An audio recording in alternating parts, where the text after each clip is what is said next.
नमस्कार दोस्तों।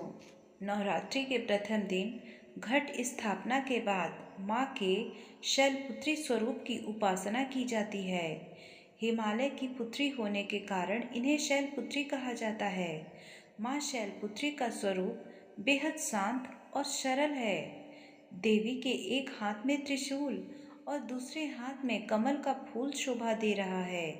नंदी बैल पर सवार माँ शैलपुत्री को वृषारूढ़ा और उमा के नाम से भी जाना जाता है। माँ शैलपुत्री को लेकर एक कथा भी प्रचलित है। कथा इस प्रकार है। पूर्व जन्म में माँ शैलपुत्री का नाम सती था और वे भगवान शिव की पत्नी थी। एक बार सती के पिता प्रजापति दक्ष ने एक यज्ञ करवाया और उसमें तमाम देवी देवताओं को शामिल होने का निमंत्रण भेजा। सती भी उस यज्ञ में जाने के लिए व्याकुल थी। हालांकि प्रजापति दक्ष ने सती और भगवान शिव को आमंत्रित नहीं किया, इसलिए भगवान शिव वहां नहीं जाना चाहते थे। भगवान शिव ने सती से कहा कि प्रजापति दक्ष ने उन्हें आमंत्रित नहीं किया है, इसलिए वहां जाना उचित नहीं है। लेकिन सती नहीं मानी और बार बार यज्ञ में जाने का आग्रह करती रही। ऐसे में भोलेनाथ मान गए और उन्हें यज्ञ में जाने की अनुमति दे दी। जब सती अपने पिता प्रजापति दक्ष के यहाँ पहुंची तो उन्होंने देखा कि वहाँ ना तो कोई उनका आदर कर रहा है और ना ही प्रेम भाव से मेल मिलाप कर रहा है। सती की माँ को छोड़कर सभी ने उनसे मुंह फेरा हुआ था। यहाँ तक कि उनकी सगी बहनें भी उनका उपहास उड़ा रही थी। उनके पति महादेव का तिरस्कार कर रही थी। स्वयं प्रजापति दक्ष ने भी उनका अपमान किया।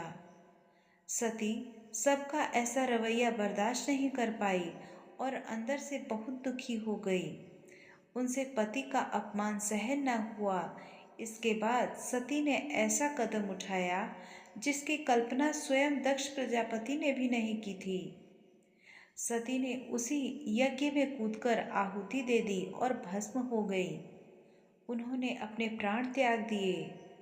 जैसे ही भगवान शिव को यह बात पता चली, वे अत्यंत क्रोधित हो गए। उनके गुस्से की ज्वाला ने यज्ञ को ध्वस्त कर दिया।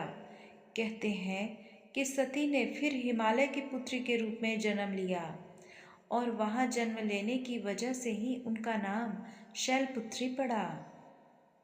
चलिए जानते हैं माता शैलपुत्री की हम पूजा किस प्रकार से करें। नवरात्रि के प्रथम दिन माँ शैलपुत्री की पूजा का विधान है। पूजा के लिए इनके चित्र या प्रतिमा को एक चौकी पर लाल या सफ़ेद वस्त्र बिछाकर स्थापित करें। माँ शैलपुत्री को सफ़ेद वस्तु बेहद ही प्रिय है, इसलिए माँ शैलपुत्री को सफ़ेद या सफ़ेद फूल मिठाई अर्पित करें। नवरात्रि के प्रथम दिन उपासना में साधक अपने मन को मूलाधार चक्र में स्थित करें।